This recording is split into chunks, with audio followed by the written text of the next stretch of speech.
My name's Tannis Liviniuk. I am the Digital Advancement Executive at Zachry Group. There's no shortage of tools. There is a pretty large gap in user adoption or user engagement. And I think oftentimes that's because either tools were chosen or they were built or they were licensed without really taking into the consideration of who's going to use it. Is that something you run into? You can't learn construction by watching YouTube videos and just getting secondhand information. You have to live it, you have to experience it. What's coming into your purview or into your scope when you start talking about AI? For organizations to get the most value out of AI, that data foundation needs to be pretty close to flawless, or people aren't going to trust the output, in which case, what's the point in the investment? Do we treat AI models differently than we treat humans when it comes to learning? That really is the core of the debate. AI models are consuming information just like a human would. The company is then generating revenue as a result of that. Debate rages around whether that is okay and ethical. Where are people getting it wrong? Focusing on the hype of AI and not really focusing on explaining to me what the solution actually does. Be who you are. Focus on what you do. You don't need to throw a bunch of buzzwords out to get people excited. I know everybody's super excited about AI right now, but if your solution's not an AI solution, it doesn't need to be.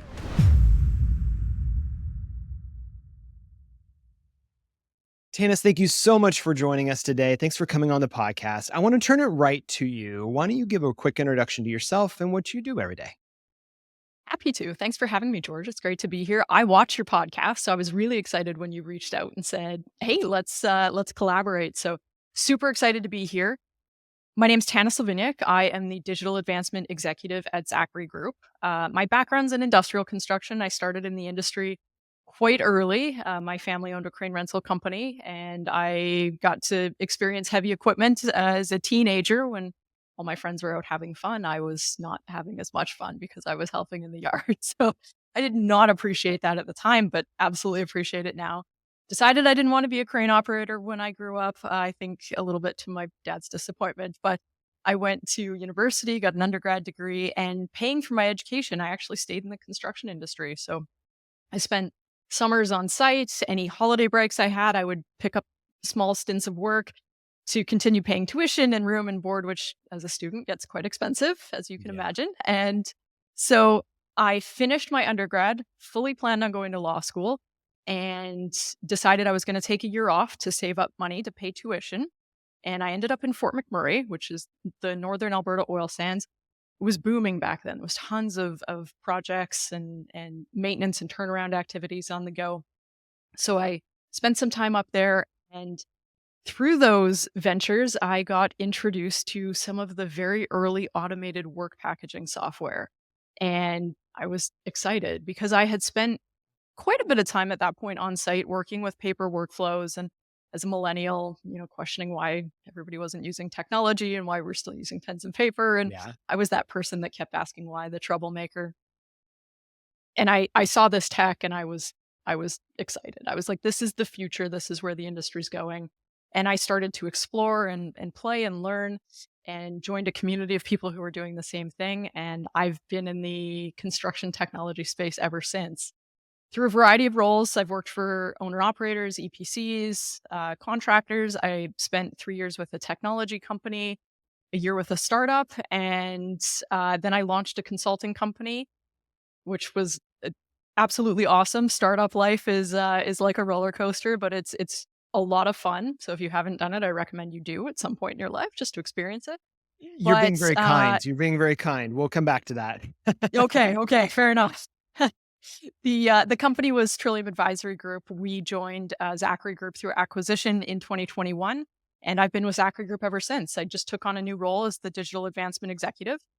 So my focus is going out into the industry and finding amazing technology that we're not currently using that could improve processes, workflows, or internal operations. And I also get to work with some of our internal teams helping share information and education around emerging technologies in the industry. So they're up to speed on what the latest is, what's coming out, what they should be aware of. And I just get to nerd out all the time with people about tech. So it's the best job I've ever had. It's great. How good. I'm curious. So in your current role then, how much of that Well, I'm actually kind of curious, how much of the passion for what you wanted to do with law put on the table, is there anything that you think of through your career that you went, "Yeah, I'm still seeing that play out in that law mindset that maybe that you would have explored." Maybe you didn't go that route, but I'm always when anybody tells me about the venture the path they could have taken, but they took another one, I'm always like, "Hmm, but how much of that did you end up living out in some ways because of the path you took?" That's a good question. I mean, in the startup world, I spent a fair amount of time navigating contracts and with Yeah. a corporate lawyer, learned a lot through that process. But I think my legal aspiration has played out more in what would have been the courtroom, but is actually the public stage as Yeah. I'm navigating conferences and doing presentations. I don't argue with people a lot in my role, but I'm often told that I would have been good at as an Okay. attorney. I'm kind of stubborn, I guess. That's what I'm told. So perhaps a little bit of personality trait there too plays out in day to day activity. Well, and I love that because actually a lot of the attorneys that I know here in the Midwest and the States, they many of them left practice to become entrepreneurs. So I think there is a something in the mindset there that is not always the case, but that ends up happening a same path. So that's great. So in your role today, I want to just camp there for a second. In your role today, as you're vetting out these new technology prospects, right? These new tools, these new solutions, these new platforms, what are you tuning yourself towards? What are you looking for? What's piquing your interest, or how do you is there a rubric or a matrix that you think through when you're trying to pull in those opportunities or those solutions? That's a great question. I spend a lot of time with our project teams as well as our operations team. And in those sessions, I don't share a lot, I listen a lot. So I wanna understand major pain points, key workflows. If I don't understand, I ask a lot of questions. And we have so many subject matter experts internally that have way more expertise in areas like construction execution, um, project engineering, quality control, all of those different key activities that help bring construction projects to life. So I spend a lot of time learning from those individuals and where I'm also exploring the market and I'm doing some pretty broad exploration. Yeah. I like to explore and see what's out there, and some of the technology I'm looking at is very very early stages, which is exciting, Mhm. but I'm always looking for a fit with what the team either could use now or in the immediate future. So probably 80% of the paths that I'm exploring on a day-to-day basis are spawning from discussions that I've had with people either on site or in our operations team that have a pain point around something specifically. So I find a potential match there because that's going to create near term value and be able to scale a lot faster than emerging tech that may create value sometime down the road. But we are still exploring that as well. So there needs to be a little bit of a balance there, but the majority of what I'm looking at is going to address a pain point or a process, provide process optimization in the very near term.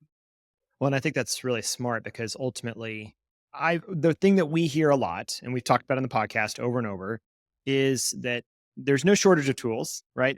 Every company has a lot of tools. There is a pretty large gap in user adoption or user Mhm. engagement. And I think oftentimes that's because either tools were chosen or they were built or they were licensed or whatever, without really taking into the consideration of who's going to use it. It was more like this seems like this would solve a lot of our problems, even though we're not the ones that have those problems. And then they end up going and purchasing a license seat or having an IT group someplace build them something. Is that something you run into? From time to time, yes. Actually, it's funny you mentioned that because it was an article that was published in Geo Newsweek. I think it was a couple days ago, and I was actually discussing it with somebody here recently. And the article, basically, the premise was some technology companies are missing their key user base. They're not delivering what their end user actually needs, so they're missing the mark.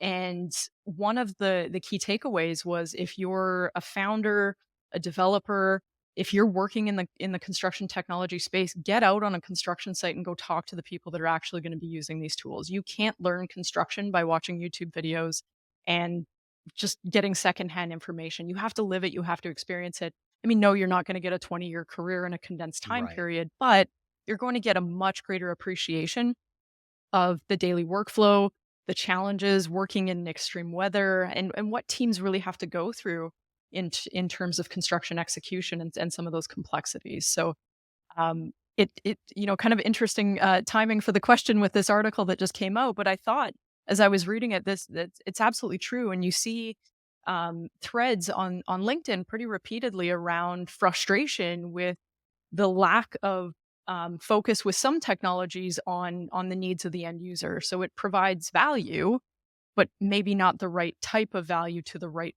person. So you end up with this misalignment. It's deployed, people get excited about it, but the people that are excited about it are not the people that are going to be using it. They are less enthusiastic. So AI, drones, laser scanning, I mean all of that is really cool, but if you can't show value to the person who's actually supposed to benefit from it, it's not that cool after you spend a bunch of money on it and roll it out and nobody uses it. Well, and then ultimately you don't I mean, a lot of the outcomes of those tools or those solutions is data, right? So we can make better decisions, we can plan our projects better, we can look to get better margins or better efficiencies, et cetera. But if your workforce doesn't want to use it and they don't use it, and there's no data collection, it's just it's a fancy toy at that point. Absolutely. Or they're just going through the motions, so the data collection is haphazard, right? You're Yeah, getting yeah. people keying some stuff in, but it might not be completely thorough. Okay, so you mentioned it there, and then we can't not talk about it because it is 2024. But the the space of you exploring artificial intelligence, AI, what are you seeing as your both for the demand of your teams, the intrigue, the inquiry of your teams, and then as you're seeing the marketplace develop right now, what's coming into your purview or into your scope when you start talking about AI? AI is an interesting topic to explore because there's so much excitement and there's so much hype around it. And it being in the technology space, it's great to see that because oftentimes you end up in a position where you're providing educational materials and trying to demonstrate the value of a solution. Whereas with AI, people are coming to you saying, "I'm excited about this tech. How can we use it?" Which is fantastic. But there's so many foundational requirements Mm, that organizations and teams need to be considering before deploying some of these solutions. That's the sticking point for a lot of teams right now is they haven't done the legwork in terms of data architecture, governance, data quality, data collection, all of the processes that surround how data is formed, curated, and leveraged through the use of tools like chatbots and things like that. They're if you haven't done that legwork, those tools will give you the wrong answer faster than you're getting it now, which right. doesn't really help you. So Yeah. think in terms of project documentation, right? If you have, perhaps a chatbot that you can say, "Hey, what color paint should I be using in this room?" And there's conflicting information in those documents.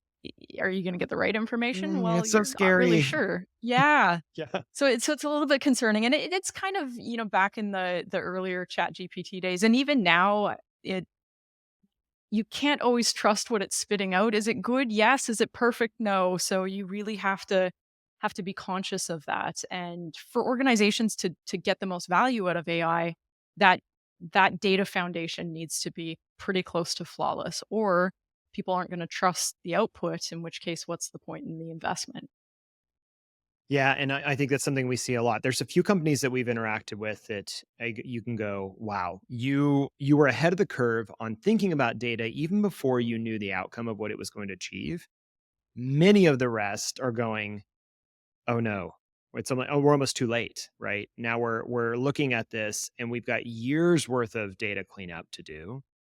Because they have years worth of data, right? I mean, if Mhm. a lot of these firms, especially in this industry, what I'm fascinated by as I go and meet with a lot of folks in the AEC space in general, is how many of these companies are multi generational. Some of them almost 100 years old or longer. And so they have been innovating in different ways for a long time. So they were companies that were collecting data earlier than many others, But now you have 30, 40 years worth of data that's not been formatted, that hasn't been kept clean. It's in 25 different places or hundreds of different places and lots Right. of different tools. And now you're going, well, we have all this data. Can we just slap an ML on it or an AI on it and see what happens? And I think they're unfortunately having kind of a realization at this moment. Absolutely. I think there's so much potential for the use of AI in our industry, but I think that value is going to be realized further out than a lot of people are anticipating right now, just because of that hype cycle that we're on, which it's good. It's great that people are excited about it and looking at the opportunities to leverage AI to make life easier, right? Work smarter, not harder. Automate workflows where you can, make information more readily accessible to the teams that need it, but that foundational work is really key, and I think a lot of organizations are realizing that right now and starting to dig into the requirements there. But that's, like you said, that can be a big undertaking if you have quite a bit of data and historical information to go through. Where are you seeing people push back? Where are there areas where folks are saying, I'd rather not, just let's just do it the way we've always done it, or let's just find another SaaS tool that, can do it a more of a create, read, update approach. Where are you seeing that caution? You know what?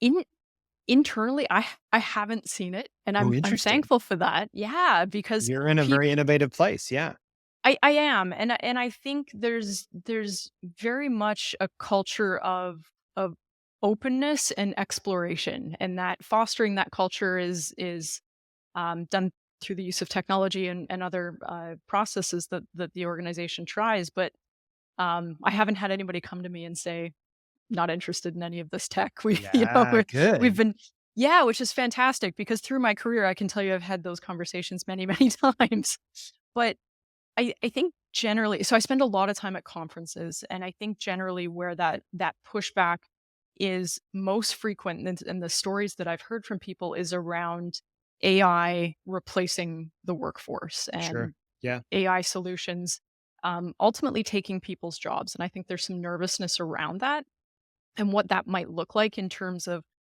not only people who are in professional careers now, but their children who are starting to think about their careers and which mhm. paths to take. And it becomes a difficult decision making process because you don't know how fast these tools are going to evolve, and you don't know how much those tools are going to impact specific industries and specific roles within those industries. So I think there's a lot of uncertainty, which, uncertainty makes people nervous, and that's the sentiment I'm really hearing through a lot of the discussions at conferences. um, Teams are not necessarily presenting absolute resistance to the technology, but they're certainly asking a lot of questions and want a lot more information so they can understand what this means for them. It's interesting. We see the same. There is caution for that outcome, the potential of that outcome, right? Being replaced. But the curiosity and maybe the novelty of it is still high enough to almost outweigh that right now. And it's interesting. I have 3 teenage daughters, right? So thinking about college in the next few years.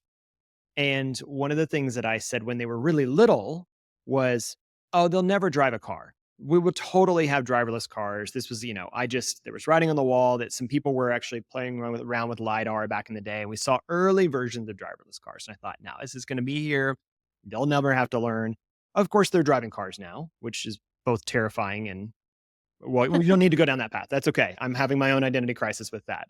But also, it's interesting to go, I wonder if we're not gonna see the same thing, where we expect that there's gonna be this massive wave of disruption that removes all our jobs and everything else. But in reality, there's still a lot of infrastructure that would have to be replaced for us to even get to that reality. Now, are there certain roles that will be changed or adapted or removed or downsized? Yeah, we're seeing companies do that today, but maybe not as drastic or at least as immediate as everybody's thinking. Like 2025 is going to be the year that everyone sits at home and just waits for a check to come from the government or something like that. The robots take over. Yes, We're good after exactly. 2025. Exactly.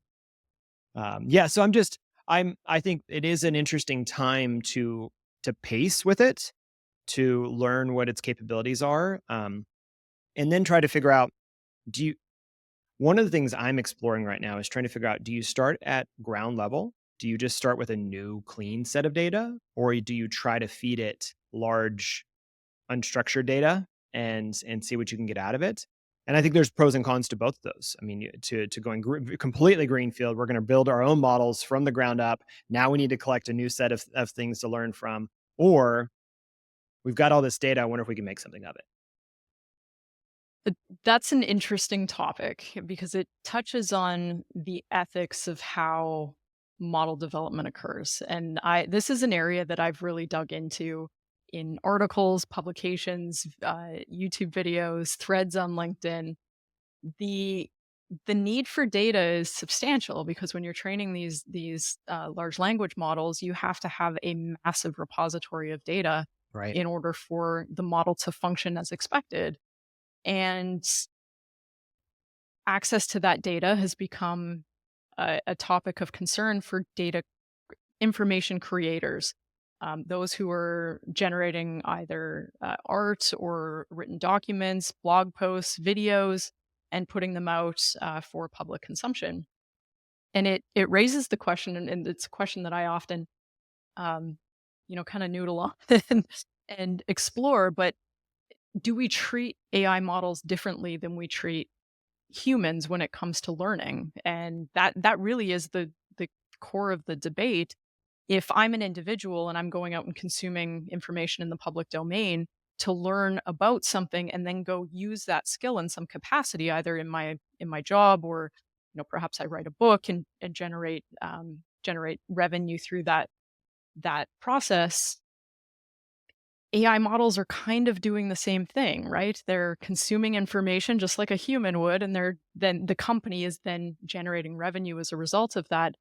But the debate rages around whether that is okay and ethical. Yeah. And I we're going to see that play out in the courts because certainly there's been some litigation around that, and it'll be interesting to see how that's handled because that's going to set a precedent.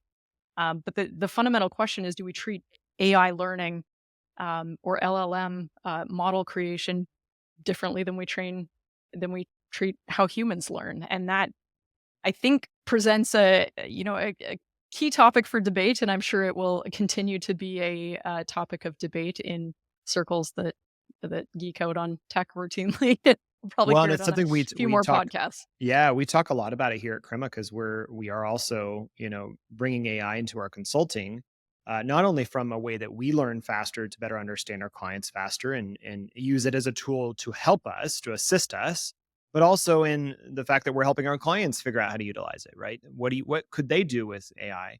And there's lots of ethics questions, whether it's the biases models or the, intellectual property and where does that land, or copyright material. And it's true in the same way as, like, I think about comedians, right?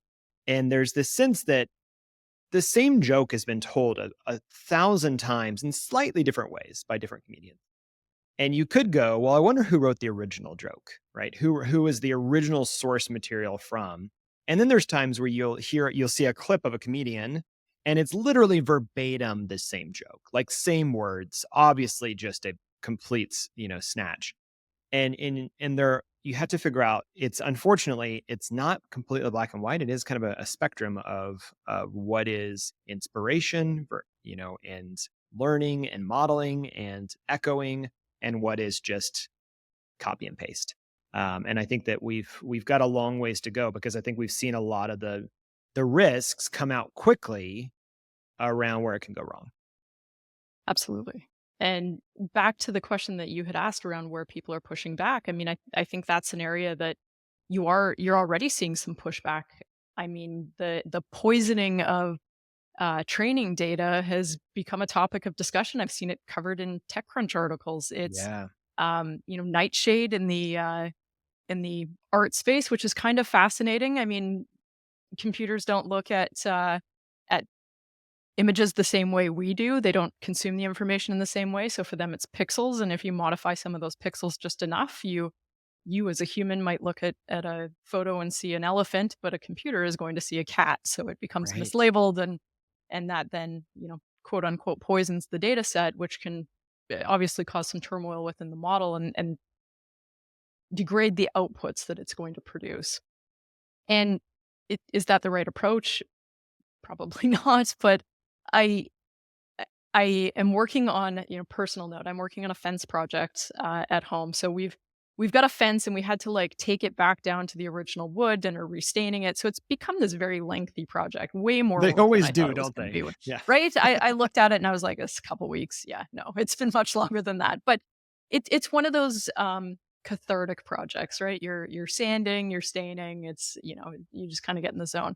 But I listen to podcasts while I'm doing that, which is, a great way to keep your mind occupied. And I listened to one the other day, and it was about the Luddites. And I h- I hear the term Luddite used in the tech community all the time, right? You get somebody who pushes back against technology, and somebody will say, "Oh, that person's a Luddite," and it's become a bit of a derogatory term. Mm, And so the podcast is called Stuff You Should Know if you're looking for a great podcast to so good. listen to. It's so good, and it just covers a variety of random topics that I normally wouldn't look for a podcast episode on, but I just roll through the playlist and learn all kinds of things. But the Luddites actually, were not they didn't hate technology. They were concerned about the impacts of technology Mhm. on workers' rights, work conditions, and the quality of output that the machinery was producing.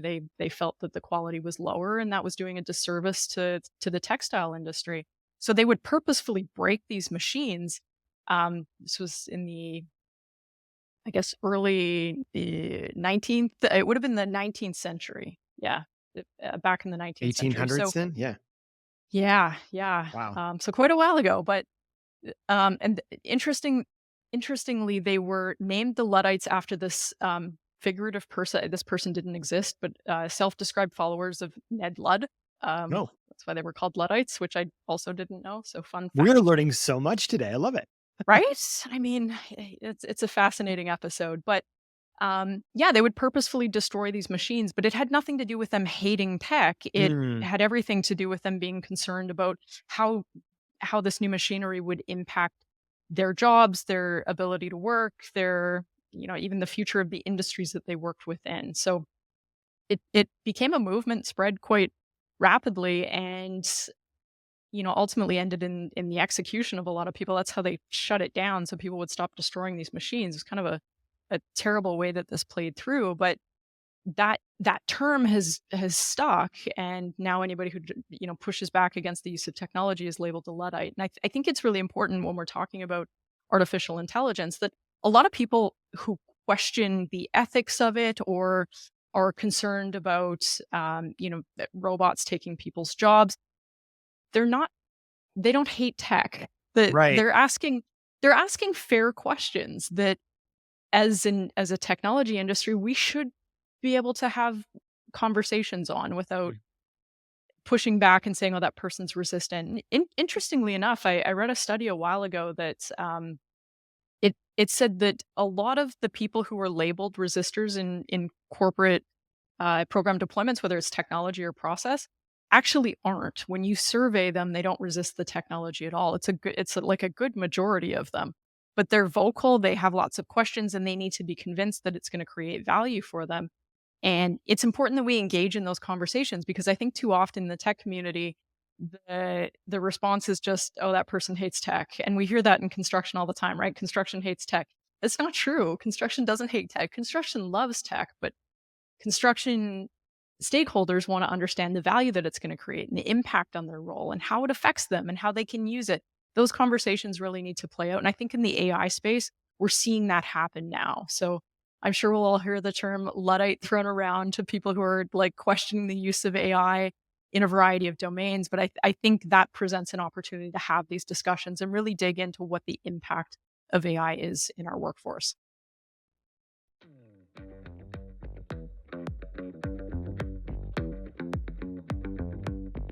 Let's take a break to tell you about our sponsor this week, Crema, a design and technology consultancy. At Crema, we know that navigating through periods of rapid change and scaling can be daunting. Broken systems, misaligned teams, delivery delays, and gaps in customer engagement are just some of the challenges that can arise when growing like this. That's where Crema steps in. Crema acts as a trusted partner helping you overcome these hurdles on your journey to becoming a tech-enabled Organization. Crema is excited to announce 3 new services designed to empower your product teams. You may have heard of the product triangle: design, product, and technology. Well, we're excited to help you navigate all 3. First is our UX audit. This isn't just a review, it's a deep dive into the user experience to uncover transformative insights that serve as a blueprint for greater success.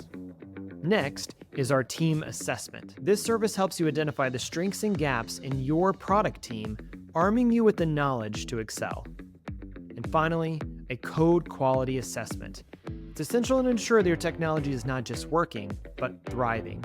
Our experts will enhance your code base to improve performance, security, and scalability. Ready to get the most out of your existing product teams? Visit crema.us today and learn how Crema's new services can help you navigate your biggest challenges.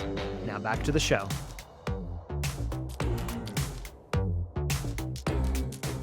It's interesting because a lot of the conversations I'm having with folks that are in this space, like you just said, is the reputation that construction gets is a lack of technical maturity or technical capability or the willingness to even try it. But I think to your point, even say it's AI or even just, an app that helps people log their hours or something, it doesn't even matter what it is. To your point, it has to have value. And I think that what I appreciate about this industry is that it has an not extreme, maybe that's the wrong word. It has a very intentional focus on things having purpose, right? And ultimately, that's because practically what they're doing every day is taking physical materials, putting them together so that we have purposeful spaces, environments, tooling, infrastructure, so that human beings can live and work and have electricity and have water and all these crazy things. It's a very practical trade, craft. And ultimately, it's to say, use this tool because we told you to, is just not enough. It's not. It w Being on a construction site, you see the complexity of activities. They're long days, they spend lots of time outside, and they're dealing with dynamic shifts in what's happening on site. The landscape's consistently changing, plans change, things happen. You need to be able to navigate those changes, and throwing technology at somebody and saying use this because it's tech and it's cool is not going to get a positive response. Because if you look at frontline supervisors, I always say they have the hardest job on site. They are Mm. constantly running, figuratively or sometimes literally, hopefully not on site, but they're busy people, right? They're sourcing materials, they're getting documentation, they're ensuring their crews are safe and productive and have everything they need. They're constantly back and forth to the office, and if you give them something that makes them take 5 extra steps to do something that they can do in 2, they're not going to use it, and Mhm. rightfully so. We need to deploy technology that improves their processes, not makes them more complicated. And even some of the applications that I've seen, and back to your earlier question around, some of the technology that maybe doesn't quite fit, apps that require, every worker on site to download on their personal device, and then it tracks their location. I mean, are you going to get buy-in on that? No. Right. people people are absolutely going to push back on that. So there's things that technology teams really need to take into consideration. I think most times they do, and they get good input from the end user, but there's certainly teams that don't go that avenue. They find cool tech. They think they're doing the right thing. They build something that has interesting capabilities, but when you actually get it out to those frontline workers, it's not helping them, and that doesn't create value. And then sometimes you'll hear those teams saying, "Oh, that's because construction hates technology," or "Construction is Luddites. tech averse." Luddites. Yeah, Yeah. Luddites, right? Absolutely, and it's not the case. It's just Yeah. not creating value for the user that actually needs to use it. So then shifting back to the technology organizations, because a lot of our audience is folks that are trying to build technology, some of them for construction, some of them for other industries. We talk a lot about one, getting closer to your user, right? Having greater proximity to the potential person that's going to get the value, that's going to see it. And that's not always the buyer, which is a difficult thing to manage, right? It's the Right. buyer is not always the user. And then secondly, we talk a lot about how actually, in some ways, we beg, borrow, and steal a lot from the AEC world about thinking about cross-functional teams, right? So ultimately, worksite is the penultimate cross-functional work environment. And I'm curious, as you're vetting or as you're looking into or as you're researching the companies that you want to pull into your ecosystem for your company, what do you find? Who are those that stand out as doing it better than others?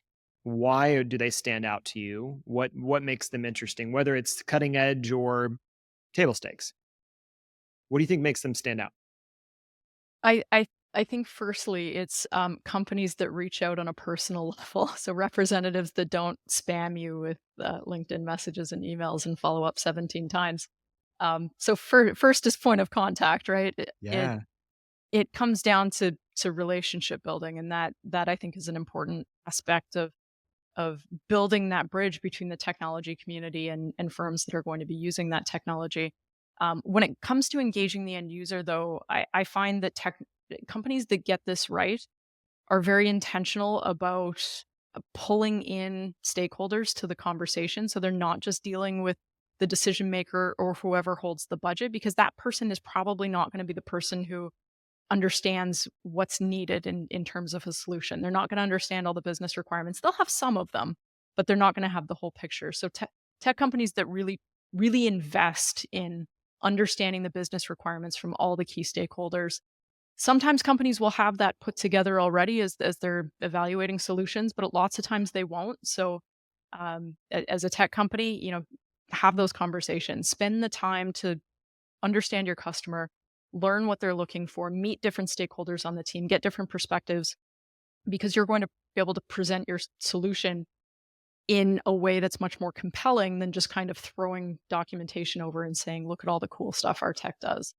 But I also find that teams that get it right are spending a fair amount of time at events, and they're sitting in on Mm. case studies and lessons learned and panels from industry practitioners, and they're picking up information from those sessions. And a lot of them also employ somebody who's spent a lot of time in the field. And sometimes that person is the quote unquote resistor, right? They're not the person who's spent 20 years with technology, with a tablet in their hand, or being on the cutting edge of tech. It's somebody who has spent a lot of time in construction in the industry that maybe had a little bit of exposure to tech, but really understands how projects get executed and things get built. If you have one of those people on your team that's constantly challenging features, functions, workflows, that person is going to be worth their weight in gold when it comes to building tools that teams are actually going to use. That helps bridge the gap. So I think those are some of the key things that I find that make technology stand apart. Whether it's cutting edge technology or it's something that's table stakes, it's those teams that are really investing in making sure that they get it right. Not always on the first time, sometimes through a lot of iterations, but they're getting that feedback either through internal employees or through engaging intentionally with their customers, or just going out and listening to what the market's saying. To flip that around, then, where are people getting it wrong? So, where do you see either folks that are procuring technology or companies that are building technology um, where they're missing the mark? I think where I'm seeing the biggest miss right now is everybody just jumping on the AI bandwagon. So now every and I get pitched a lot, which is awesome. I love sitting and listening to teams, especially early startups that are just like you want to be inspired, go sit with a startup team for a Yeah. day, because there's no boundaries. The world is full of possibilities, and I always really enjoy those calls. But I get pitched to a lot. I get a lot of reach outs on LinkedIn. People want to show me the tech. They want to get feedback. They want to see if there's an opportunity to deploy with our team. And I think where I see teams getting it wrong is just focusing on the hype of AI and not really focusing on explaining to me what the solution actually does. Yeah. So I think teams feel like they have to jump on these buzzwords sometimes, and sometimes the best solutions are not the buzzword solutions, right? I've had some pitches that have been very practical. The technology is not cutting edge, but it's an innovative use of technology. Hmm. And I've sat back and went, that is one of the best pitches I've ever heard. That is fantastic technology, and the team gets it. They understand where they fit. They're not trying to be something that they're not. They're not throwing a bunch of buzzwords at me, but they have a solution that's really going to create value in the marketplace or already is. So I think that's where teams are getting it wrong. Be who you are. Focus on what you do well. You don't need to throw a bunch of buzzwords out to get people excited. I know everybody's super excited about AI right now, but if your solution's not an AI solution, it doesn't need to be. Do what you do best, focus on that, and you'll find that you'll get a much more positive response than just going in and saying, "Hey, you want AI? We've got it. Step right up where you can see all the AI you want here." Oh, I think it's so good. Yeah.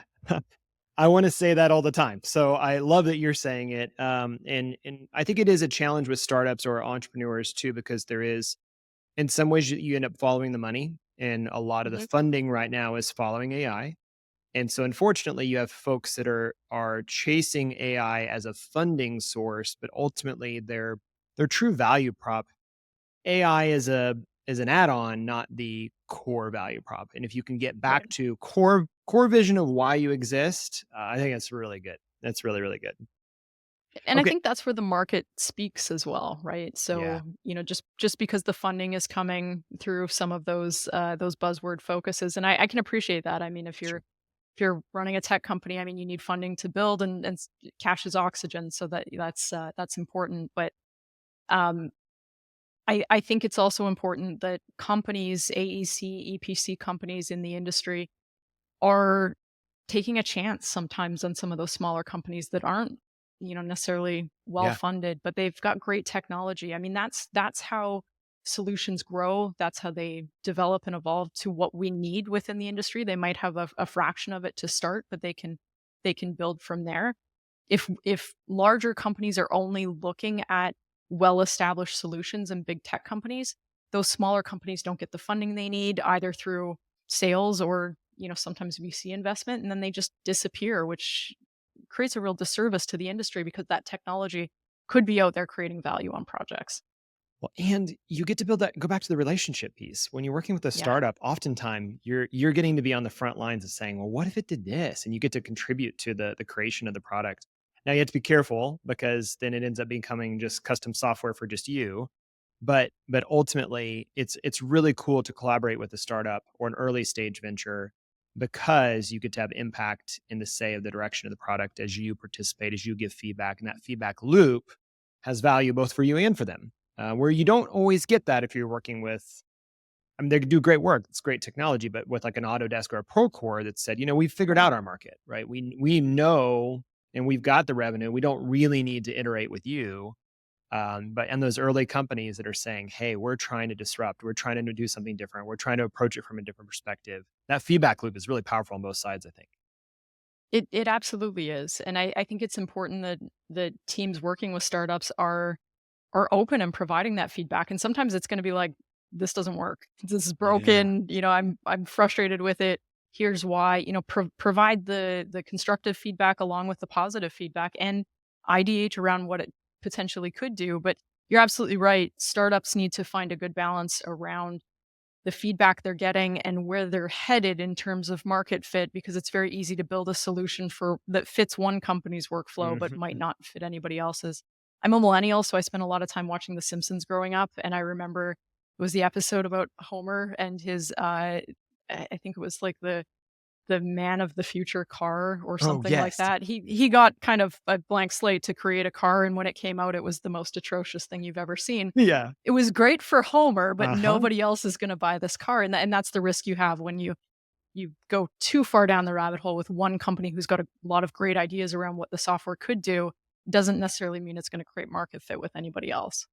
Well, and at that point, it's if that organization, and this is, I mean, this is an area we serve. So if that organization sees value in creating their own custom solution for themselves, they ought to go do that. And there are Right, places to go absolutely. do that, and ways to do that. So yeah, okay. Well, I want to end on a high note because we talked a little bit around the fears of technology and all that it's going to do to us and everything else, but also the challenges of striking that balance of user adoption and user focus. Coming full circle, we've got the age of AI, we've got technology solutions for everything you could ever think of. what is something you're excited about right now? Either maybe it's just painting your fence, getting your fence finished, or it might be something at your company or something in the market. What's something that's getting you excited as you look into the future? That's an interesting question. Definitely finishing the fence. I'm excited about on a Right. I mean, personal level. just want to get it done. Yeah. If I never have to do that again, it's gonna be too soon. Yep. That's one of those projects you take on, like a home reno, and you're like, "Why did I We do did this? it when we I first should." got married, and that was enough. It was enough. Yeah, yeah. You do it once, and you're like, "I'm never doing this again." So kudos to companies that do that work Yeah. because my Yeah. goodness, Agreed. it's been a slog. But um, what I'm excited about right now, it's a little bit tangential, but I was at the ECC conference last week, and Nathan Wood and Jeff Sample and I got to do a broadcast live on stage, which was really a lot of fun, and presented some opportunities for follow up discussions. And as I was chatting with Jeff, he was sharing a concept that he had heard on a podcast, and it was about um, the tensile strength of relationships. And I thought that was a really Ooh. interesting concept. Yeah. And he was explaining that the the key the core to it was that if we have authentic conversations with people and we share what we're really feeling, like dig in and, not just agree with people because we want them to like us, but really have Mm. authentic conversations, you build up the tensile strength of that relationship so that when you hit a point where you have a true disagreement on something and you're, kind of hashing it out, you have the tensile strength to sustain the relationship beyond that potential fracture point. So it it really just comes down to authenticity and having real conversations with people and getting past the, yes, I'm just going to give you a thumbs up and nod and agree with you even though I think what you're saying is As I completely nod and crazy. agree with you. Yeah. Okay. Exactly. Yeah, so having the courage to challenge each other respectfully, have Yeah. authentic conversations and building up the relationship tensile strength. And as he was explaining that, I was thinking a lot about project execution and the use of technology. And I think that that concept is very applicable. Mm. Spend time, invest, and build up that tensile strength as you're building relationships, whether that's between technology companies and AEC or EPC firms, whether that's between stakeholders on site, whether it's between project teams and operations teams. Be authentic, provide real feedback, challenge where appropriate, be respectful about it, and have actual meaningful dialogue. And the end result is going to be a much stronger fabric, and that's going to result in better project outcomes. The name of this podcast is intentionally people of products. The first word is people for a reason. So Yeah, I think you landed it right where we need to land it. That is so good. Um, perfect. I always like to end with saying, first off, thank you, because I have learned a lot from you actually, as we've connected on LinkedIn and we've kind of watched each other, building our stories and hearing you speak at other things. It's just awesome to see your intentionality in this industry and the voice that you have in this industry in this space. And I think that it's very authentic as well. And there's been multiple times I've read your posts and laughed out loud. And I think that, but at the same time, thought, man, but I hope people are reading that because they need to hear it. And so, yeah, just thank you for the intentionality to step up and do good work because that we don't have to, right? We don't have to do good work. And I think the fact that you're willing to and then actually follow through with it, yeah, that's pretty special. So thank you for doing that. And thank you for coming on the podcast. So I want to hand it right back to you, roll out the red carpet for you. Where can people learn more about you and what you're working on, or can they find you on the interwebs? Yeah, absolutely. So first off, appreciate the opportunity to join your show. Like I said, I listen. I'm a fan, and I've been following you on LinkedIn for quite a while as well. And the respect is mutual. So appreciate the good dialogue, the interesting conversations that we've had over the years we've been connected, and it's great to finally connect in We made it happen. this capacity, being on a show, right? Yeah. It's awesome. For people that want to connect with me, I'm very, very active on LinkedIn, so you will find me there. Tannis Liviniuk. I know my last name is not the easiest to spell. Liviniuk. If you type enough I's in there, I'm sure it'll pop up Yeah. eventually. Tannis is a unique enough name that helps. Yeah. There you go. Yeah. Yeah, absolutely. And I've got an Instagram account that I don't use very often, so you can find me somewhere on Instagram, and I love I it. might post like every few weeks. But yeah, if you continue the conversation, reach out on LinkedIn. I'm always up for virtual coffees with people. If you're building cool tech, if you're looking for cool tech, if you want to just geek out on tech, reach out. Let's chat. You absolutely should take her up on that. Tannis, thank you so much for coming on the show today. It's been such a pleasure. Thanks for having me, George.